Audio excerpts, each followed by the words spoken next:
Hey there, fellow bookworms. Welcome to Bookish Dive. Yes, welcome. It's our very first deep dive, and we are ready to extract some golden nuggets of knowledge. We're excited you're joining us. Think of us as your guides. Well, more like literary Sherpas. That's right, we'll be guiding you through some dense terrains of knowledge. To unearth the most valuable treasures. Today, we're setting our sights on a peak called Kaizen.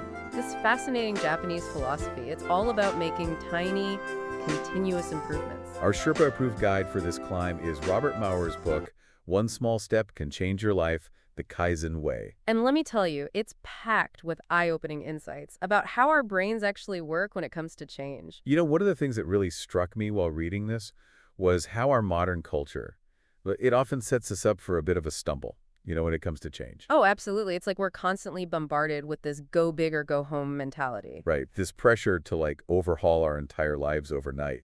Exactly, and that kind of approach can be incredibly overwhelming, leaving us feeling defeated before we even really begin. Totally. It's like trying to climb Mount Everest in one giant leap instead of taking it one step at a time. Precisely, and that's where the beauty of Kaizen comes in. It's about understanding that lasting change doesn't happen in these grand, sweeping gestures. It's those small, almost imperceptible shifts that over time can create a seismic shift in our lives. Yes, a wonderful analogy. And the fascinating thing is, there's a scientific basis for why this approach is so effective. Okay, now we're getting to the juicy stuff. It all boils down to how our brains are wired to respond to change. Lay it on me. Well, imagine this. Deep within our brains lies this little almond-shaped structure called the amygdala. The amygdala. Yeah, it's like our internal alarm system, constantly scanning for any signs of threat, or danger. Got it. And whenever it senses a potential threat, which often includes anything new or unfamiliar, it triggers what we know as the fear response. So that explains why even the thought of making a change, even a positive one, can sometimes send shivers down our spines. Precisely. It's not because we're inherently resistant to change. It's because our brains are wired to prioritize safety and survival. And for our ancient ancestors, anything new or different could have meant real danger. That makes a lot of sense.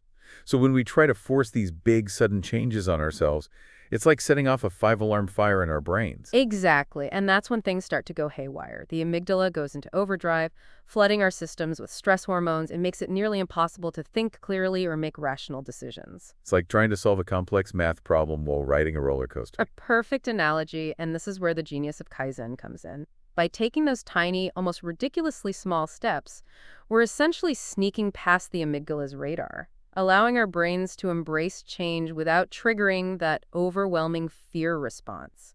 So it's like whispering instead of shouting, gently nudging our brains in the right direction without setting off those internal alarm bells. Exactly. And the book shares this incredible story about a woman named Julie who was struggling with her health. She was dealing with high blood pressure, fatigue, and just feeling completely overwhelmed. Yeah, I can only imagine how daunting it must have felt for her to even think about making changes, especially when you're already feeling depleted. Absolutely. She had tried the whole go big or go home approach with exercise before, pushing herself to the limit, only to end up exhausted and discouraged. Right, that classic cycle.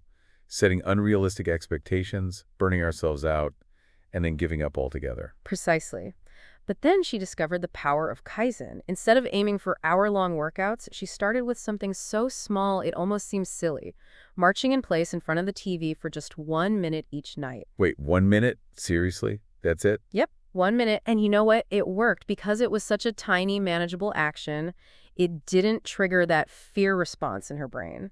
And as she consistently showed up for that 1 minute, something magical started to happen. I'm on the edge of my seat. Well, not only did she start to feel physically better, but she also began to develop this sense of self-efficacy, this belief that she could actually make positive changes in her life. It's like that 1 minute of marching became this gateway to a whole new world of possibilities. Exactly. And she gradually started incorporating other small, healthy habits into her routine, like taking the stairs instead of the elevator or adding an extra serving of vegetables to her meals. So it's like those tiny steps created this ripple effect, leading to bigger and more sustainable changes over time. Precisely. And that's the beauty of Kaizen. It's not about achieving perfection overnight. It's about embracing those small, imperfect steps that, when taken consistently, can lead to remarkable transformations. It's like that saying, a journey of 1,000 miles begins with a single step.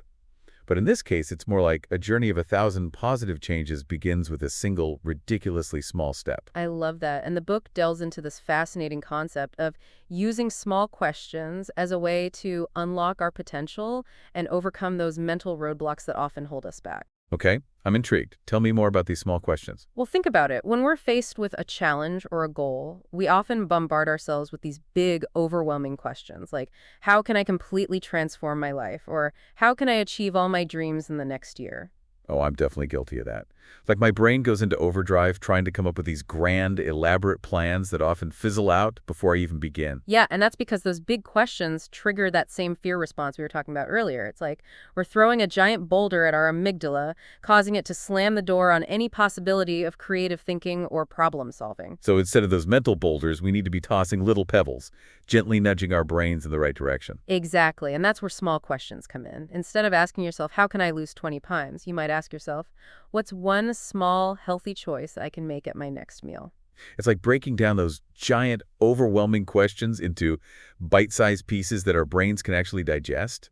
Precisely. And the amazing thing is that by asking these small questions, we're not just bypassing the fear response, we're also inviting our brains to relax, to tap into that creative wellspring that often lies dormant when we're feeling stressed or overwhelmed. So it's like we're switching from a state of panic to a state of curiosity, allowing ourselves to explore different possibilities without feeling pressured to come up with the perfect solution. Exactly. And the book shares a really fascinating example of this with the author, Michael Ondaatje, who wrote the acclaimed novel, The English Patient. The English Patient. So you wouldn't necessarily think that a world-renowned author would need to rely on small questions to fuel their creativity. Right. You might assume they have these grand, sweeping visions that just flow effortlessly onto the page. But even the most brilliant minds can benefit from the power of small questions. Interesting. So how does Ondaatje use small questions in his writing process? Well, instead of trying to map out the entire novel in his mind from the start, he focuses on asking himself small, specific questions about his characters and their motivations, like what is this character afraid of, or what is their deepest desire? It's like he's using those small questions to unlock the hidden depths of his characters, allowing their stories to unfold organically. Exactly, and it's not just fiction writers who can benefit from this approach. Entrepreneurs, artists, scientists, anyone who's engaged in creative problem solving can use small questions to spark new ideas and uncover innovative solutions. Like those small questions act as little keys, unlocking doors to hidden rooms in our minds that we didn't even know existed. I love that. And the book also highlights how these small questions can be incredibly powerful in helping us overcome personal challenges, especially those rooted in fear or insecurity. Can you give us an example of how this might play out in real life? Absolutely. The book tells the story of a woman named Grace who struggled with intimacy. She had been hurt in past relationships and had developed this deep-seated fear of getting close to anyone. I can imagine how paralyzing that fear must have been, preventing her from experiencing the joy and connection that comes with a loving relationship. Absolutely. And India tried various approaches to overcome this fear, but nothing seemed to work. Then she discovered the power of small questions. Instead of asking herself, why am I so afraid of intimacy, which only amplified her anxiety, she started asking herself smaller, more manageable questions. Like what kinds of questions? Questions like, what is one small step I can take today to feel a little bit more comfortable with vulnerability?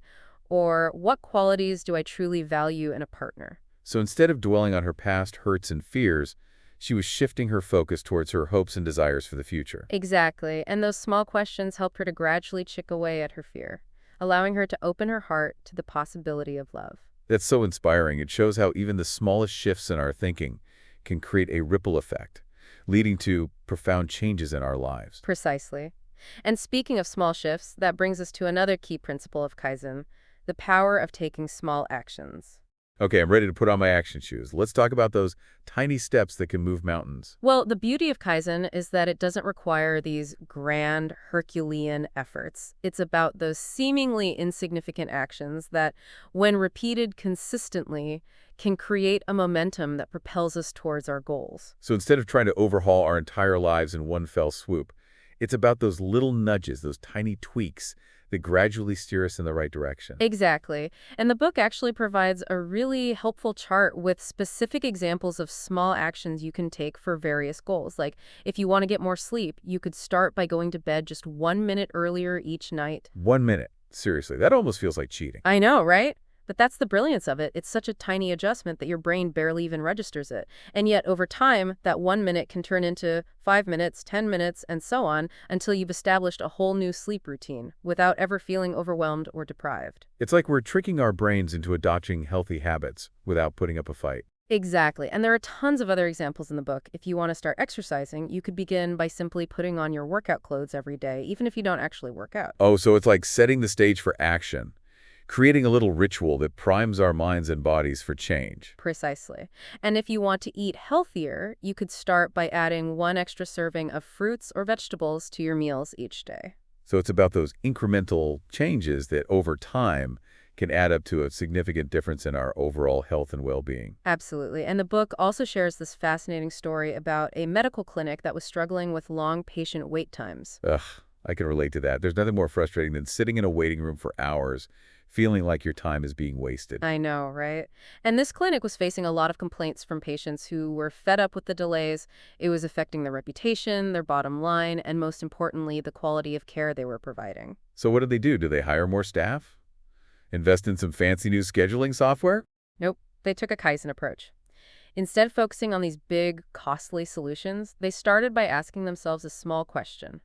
How can we improve the patient's experience of delays in a way that won't cost anything or demand more than a few seconds of our time? Oh, I love how they specifically framed the question to focus on small, manageable solutions. Yeah, it's a brilliant example of how shifting our perspective to embrace those tiny tweaks can lead to some pretty ingenious outcomes. So what was their solution? Well, they realized that what patients really hated wasn't the delay itself, but the feeling of being ignored and left in the dark. It's that sense of powerlessness and uncertainty that can make waiting so unbearable. Exactly. So they implemented two small but incredibly effective changes. First, they had the receptionist give patients a realistic estimate of how long the delay would be, even if it was an hour or more. So at least they had some sense of what to expect instead of just sitting there, wondering if they'd ever be seen. Precisely. And second, they instructed the doctor to personally apologize for the wait when they finally saw the patient, even if it wasn't their fault. It's amazing how such a small gesture of acknowledgement and empathy can make all the difference. Absolutely. And the results were astounding.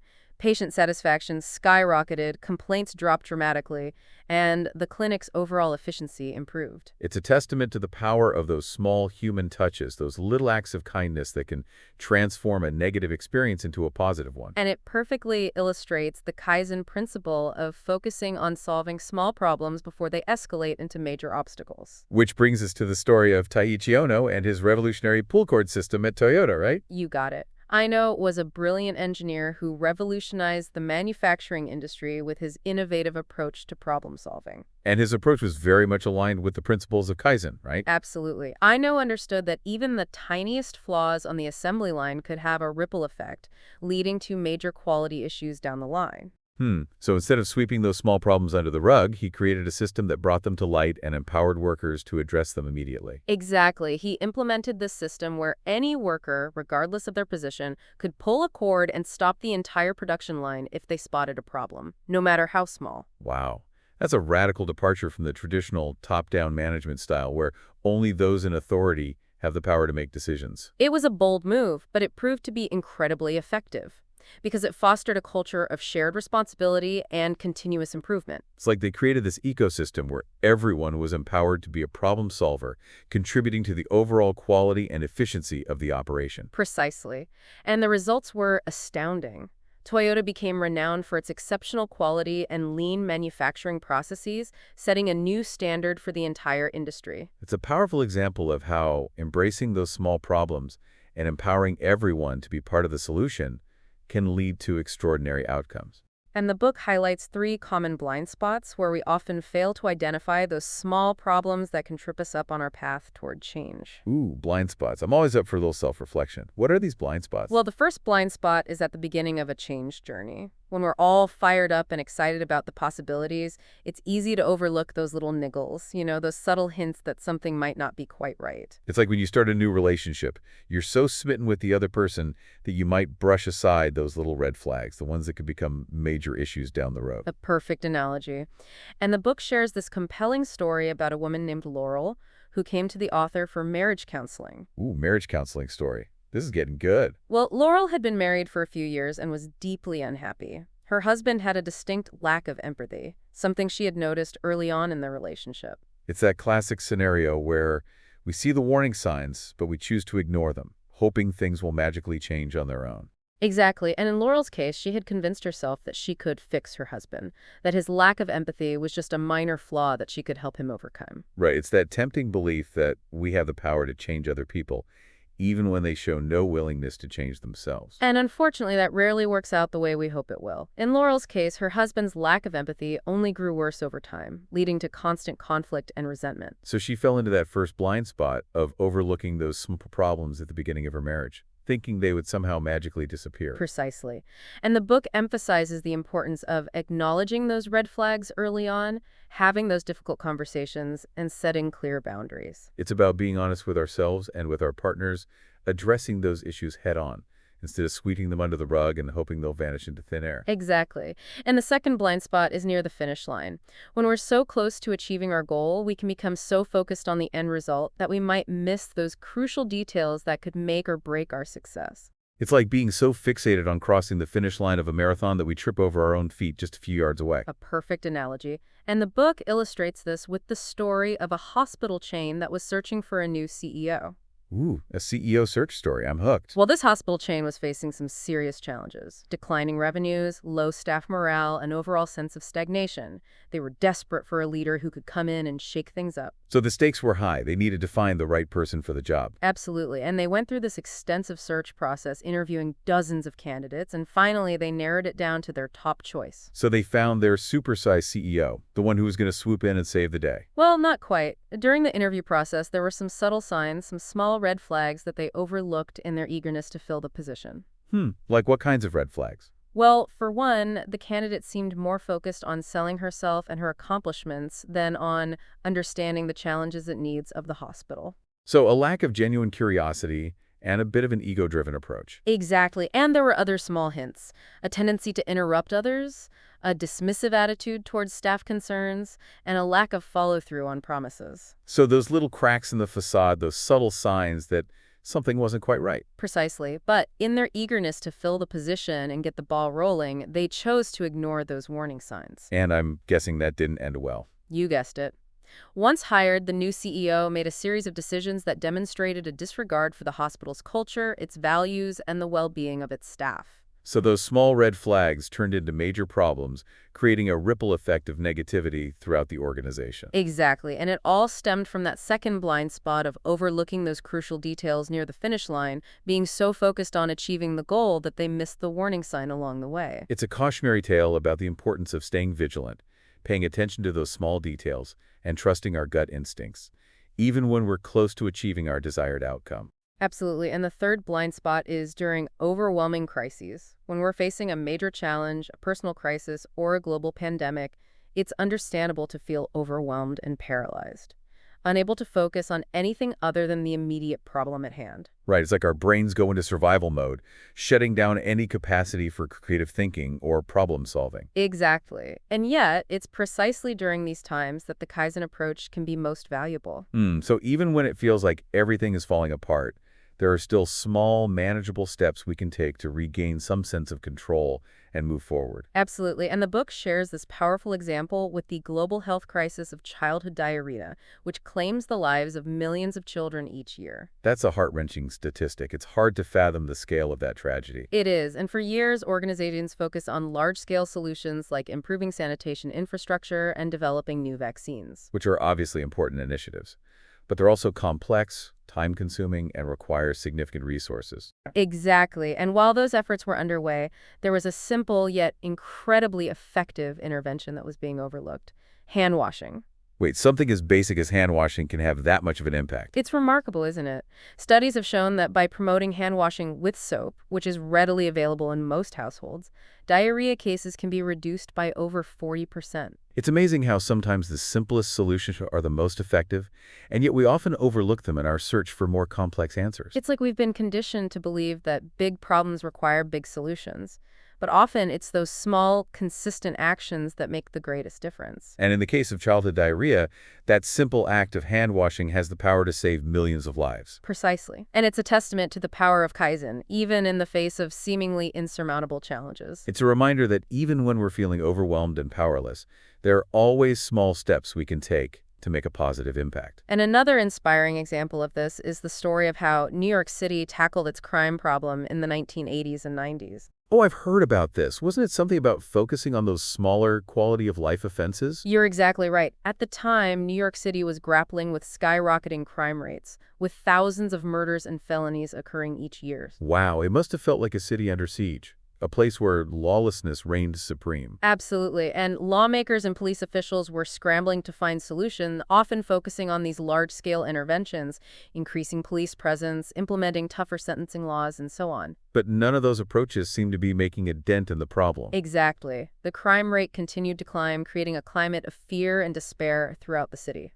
So what changed? What was the turning point? Well, in 1990, William Bratton was appointed to head the New York City Transit Police, and he brought with him a new approach to crime reduction that was very much aligned with the principles of Kaizen. So instead of trying to tackle those major crimes head-on, he shifted the focus to those smaller, seemingly insignificant offenses. Precisely. He was inspired by the broken windows theory, which suggests that addressing small, visible signs of crime and disorder can create an environment that discourages more serious offenses. Yeah, it's like saying that if you fix those broken windows, clean up the graffiti, and address those minor acts of vandalism, it sends a message that this community cares, that lawlessness will not be tolerated. Exactly, and it creates a sense of order and accountability that can have a ripple effect, deterring those who might be tempted to engage in more serious criminal activity. So instead of solely focusing on catching murderers and robbers, they shifted their attention to cracking down on fare evasion, vandalism, and public intoxication. Precisely.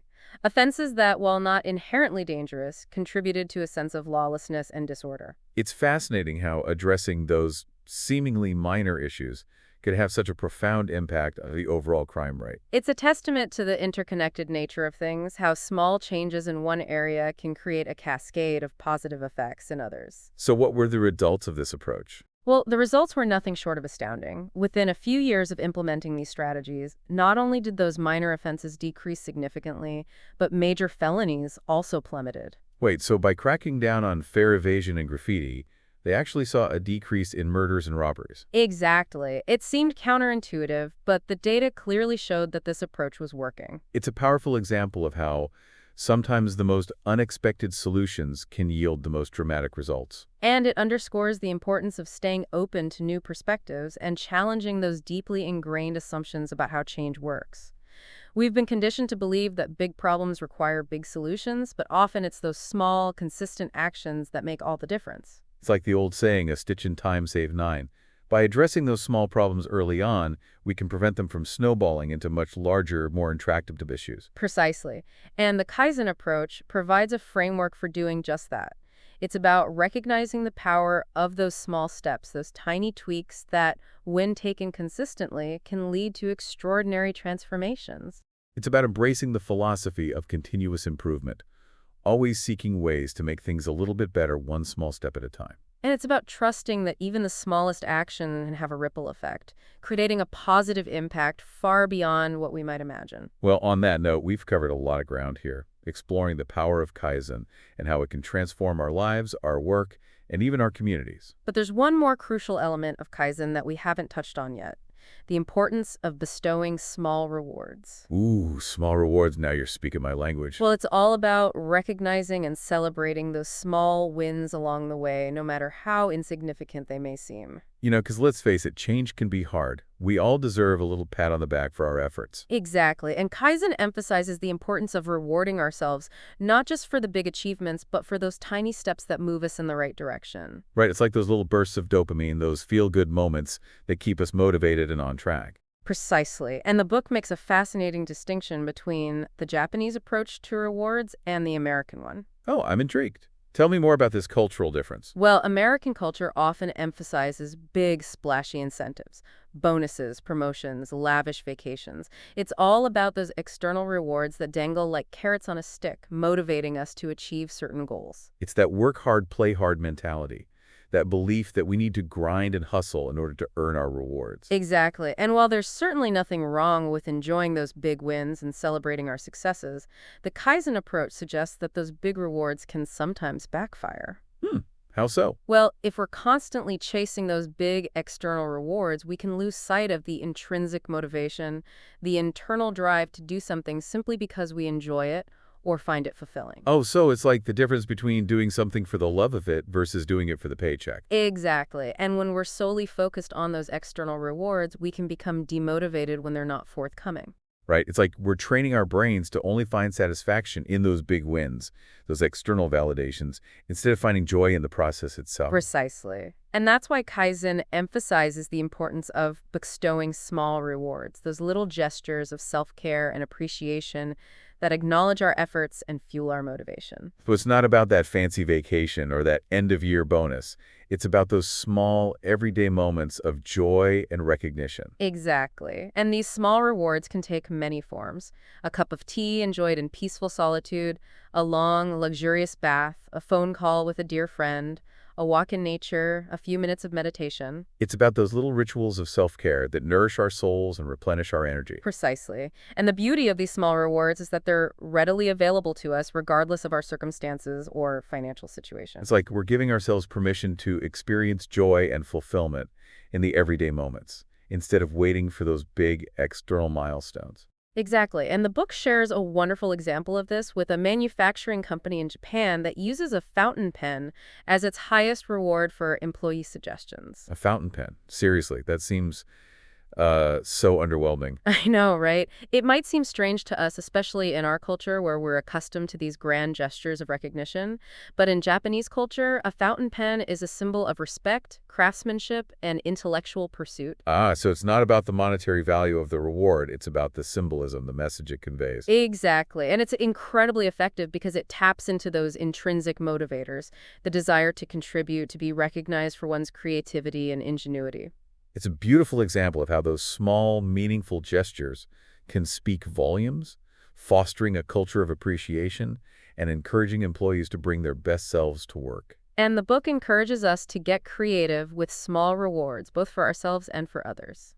I love that. It's like we're giving ourselves permission to be playful, to find joy in the simple things. Absolutely. And one of my favorite suggestions from the book is to ask someone, how do you know you are loved? Or how do you know you are appreciated? Ooh, that's a great question. It really gets to the heart of what makes people feel valued and cherished. It is. And it helps us to understand what kind of small gestures would be most meaningful to those around us. So instead of showering them with generic gifts or compliments, we can tailor our expressions of appreciation to their unique needs and desires. Exactly. And those small acts of kindness, those gestures of recognition and gratitude, can have a profound impact on our relationships, our workplaces, and our communities. It's like we're weaving a tapestry of love and appreciation, thread by tiny thread, creating a world where everyone feels seen, valued, and celebrated. Beautifully said. And that brings us to the final principle of Kaizen, which is perhaps the most profound of all, identifying small moments. Ooh, small moments. I'm intrigued. Tell me more. Well, this principle challenges us to shift our perspective and pay attention to those seemingly insignificant occurrences in our lives, because often within those moments lie profound insights and opportunities for growth. So it's about finding the extraordinary within the ordinary. Exactly. It's about cultivating a sense of mindfulness, that ability to be fully present in the moment and observe the world around us with a sense of curiosity and openness. It sounds like a practice that could benefit anyone, regardless of their goals or aspirations. Absolutely. And the book shares some compelling examples of how recognizing those small moments can lead to breakthroughs in various aspects of our lives. Like the story of Dr. John Gottman and his research on successful relationships. Yes, Gottman's work is a fascinating example of how paying attention to those subtle, everyday interactions between couples can reveal a lot about the health and stability of their relationship. Right. He was able to predict with remarkable accuracy whether a couple would stay together or divorce, simply by observing their interactions in a lab setting. Precisely. And one of his key findings was that in successful relationships, couples consistently engage in these small, positive moments of connection, even amidst conflict. So it's not just about grand gestures or elaborate date nights. It's about those small acts of kindness, humor, and shared joy that build intimacy and resilience over time. Exactly. And Gottman emphasizes the importance of recognizing and appreciating those moments because they often go unnoticed, especially when we're caught up in the busyness of everyday life. It's a powerful reminder to slow down, pay attention, and savor those little moments of connection, whether it's with our loved ones, colleagues, or even strangers we encounter throughout the day. And those small moments aren't just beneficial for our relationships, they can also spark creativity, enhance our well-being, and deepen our understanding of ourselves and the world around us. Right. Like the book mentions how the inventor of Velcro was inspired by the small, everyday annoyance of burrs sticking to his clothes. It's a great example of how something that most people would simply dismiss as a nuisance could, through a different lens, spark a revolutionary invention. It's a reminder that inspiration can be found anywhere if we're willing to look for it. Precisely.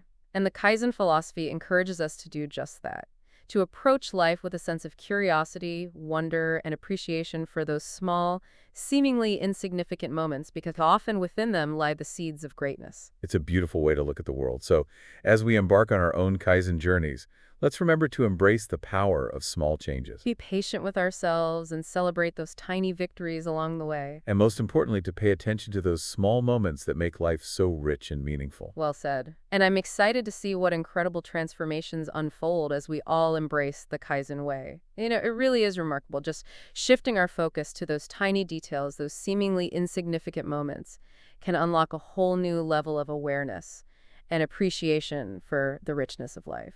It's true. It's like we've been given these high-powered magnifying glasses, and suddenly we can see all these intricate patterns and connections. They were always there, but hidden in plain sight. Precisely.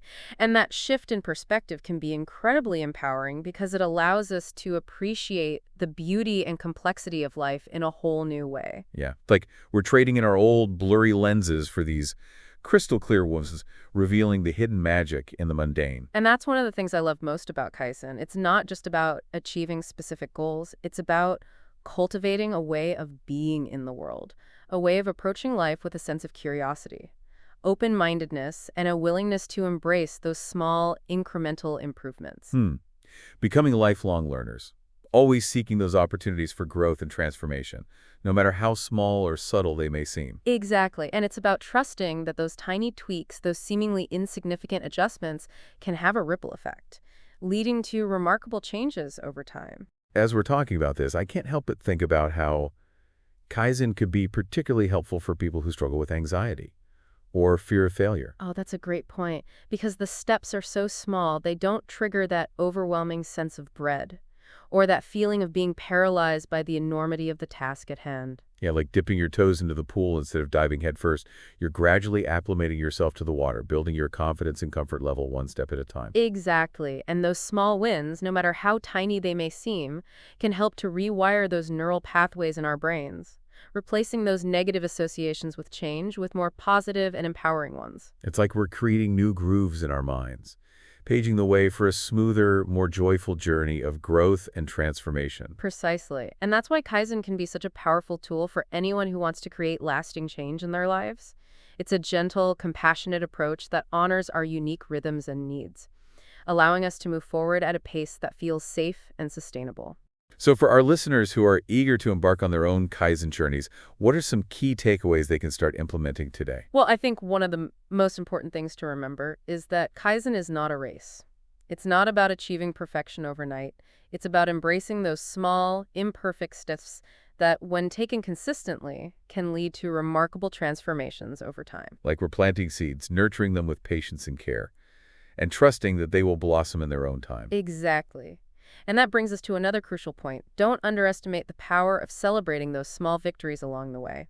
It's so easy to get caught up in that instant gratification mentality that pervades our culture. But real, lasting change takes time and effort. Right. It's about finding joy in the process, savoring those small wins, and acknowledging how far we've come, even if we haven't reached the summit yet. And another key takeaway is to start small. Really small. Embarrassingly small. Remember, the goal is to bypass that amygdala's alarm system. So choose actions that feel so easy and manageable that you can't possibly talk yourself out of them. Like we're giving yourselves permission to be beginners, to experiment, to play, and to discover what works best for us without any pressure or judgment. Precisely. And remember, you can always adjust the size of your steps as you go along. If you're feeling resistance or overwhelm, scale back. If you're feeling confident and motivated, step it up. It's all about finding that sweet spot where you're challenging yourself just enough to keep moving forward without triggering that fear response. Like we're dancing with change, finding our own rhythm and flow, and trusting our inner guidance to lead the way. And don't be afraid to get creative with your Kaizen approach. It's not a one-size-fits-all philosophy. It's about adapting these principles to your own unique goals and circumstances. It's about personalizing your journey, making it your own, and infusing it with your own unique style and flair. And most importantly, have fun with it. Change doesn't have to be a chore. It can be an exciting adventure of self-discovery and growth. It's about embracing the unknown, welcoming those unexpected detours, and trusting that the journey itself is just as valuable as the destination. And remember, every journey, no matter how ambitious or daunting it may seem, begins with that first small step. So I think that's a perfect place to leave our listeners with a little food for thought. As you go about your day today, we invite you to ponder this question. What's one tiny step you can take today to move towards a goal or solve a problem in your life? It could be something as simple as making your bed in the morning, drinking an extra glass of water, reaching out to a friend you haven't spoken to in a while, or spending 5 minutes meditating. Whatever it is, embrace that small step with a sense of purpose and excitement, because it's the starting point of an incredible journey of growth and transformation. And remember, you're not alone in this. We're all on this journey together, supporting each other every step of the way. So as we wrap up this episode of Bookish Dives, we want to leave you with a sense of hope, inspiration, and empowerment. Because no matter what challenges you may be facing or what goals you may be striving for, the Kaizen Way offers a path forward. It's a path that's paved with small steps, consistent effort, and a belief in the power of those tiny tweaks to create extraordinary transformations. Yeah, it's so inspiring to think about. Even amidst the chaos and complexity of life, we have the power to create positive change through these small, deliberate actions. It's like reclaiming our agency, reminding ourselves that we're not just passive bystanders in our own lives. We have the ability to shape our reality, one tiny step at a time. Totally. And it's not about becoming obsessed with control, or micromanaging every aspect of our existence. Right. It's about finding that balance between effort and surrender, between taking action and trusting the process. Yeah, it's recognizing that, well, we're not always in control of the outcome, but we are in control of our response to whatever life throws our way. And that's where the power of Kaizen really shines. It gives us a framework for navigating those inevitable ups and downs, those unexpected twists and turns, with a sense of grace and resilience. Yeah, totally. It's about recognizing that setbacks are not failures. They're simply opportunities for learning and growth, those little course corrections that help us stay on track. And sometimes those detours can lead us to even more beautiful and unexpected destinations than we had originally envisioned. Precisely. And that's the beauty of embracing a Kaizen mindset. It allows us to approach life with a sense of curiosity, openness, and a willingness to embrace the unknown. Speaking of embracing the unknown, I'm curious to hear your thoughts on this. How this principle of identifying small moments ties into the broader concept of mindfulness. Oh, that's a great connection. They really go hand in hand, don't they? Yeah. Mindfulness is all about paying attention to the present moment without judgment and noticing those subtle details that we often overlook. The hustle and bustle of daily life. It's like hitting the pause button on autopilot, becoming aware of our thoughts, feelings, and sensations without getting swept away by them. Exactly. And when we practice mindfulness, we create space for those small moments to reveal themselves, those flashes of insight, those subtle shifts in energy, those unexpected connections that can enrich our lives in countless ways. It's like we're tuning into a different frequency, becoming more attuned to the whispers of wisdom that are always present but often drowned out by the noise of our own minds. And that's where the magic happens. When we slow down, pay attention, and cultivate a sense of presence, we open ourselves up to a whole new world of possibilities. We're shifting from a state of doing to a state of being, allowing life to unfold naturally without forcing or controlling. And in that space of surrender and acceptance, we often find the greatest clarity, creativity, and joy. So in a way, Kaizen is more than just a set of techniques or principles. It's a philosophy of life, a way of being in the world that invites us to slow down, appreciate the small things, and embrace the journey of continuous growth and transformation. Beautifully said. And I think that's what makes Kaizen so timeless and universal. It's not tied to any particular culture, industry, or area of life. It's a mindset that can be applied to anything we set our minds to. Absolutely. Well, we've reached the end of our very first deep dive here on Bookish Dives. But before we sign off, we want to leave you with one final thought-provoking question. What is one tiny step you can take today to move towards a goal or solve a problem in your life? It could be something as simple as making your bed in the morning, drinking an extra glass of water, or reaching out to a friend you haven't spoken to in a while. Whatever it is, embrace that small step with a sense of purpose and excitement, because it's the starting point of an incredible journey. Of growth and transformation. And remember, we're all in this together, so share your Kaizen experiences with us on social media using the hashtag #BookishDives. We can't wait to hear about your small steps towards big changes. Until next time, happy Kaizening!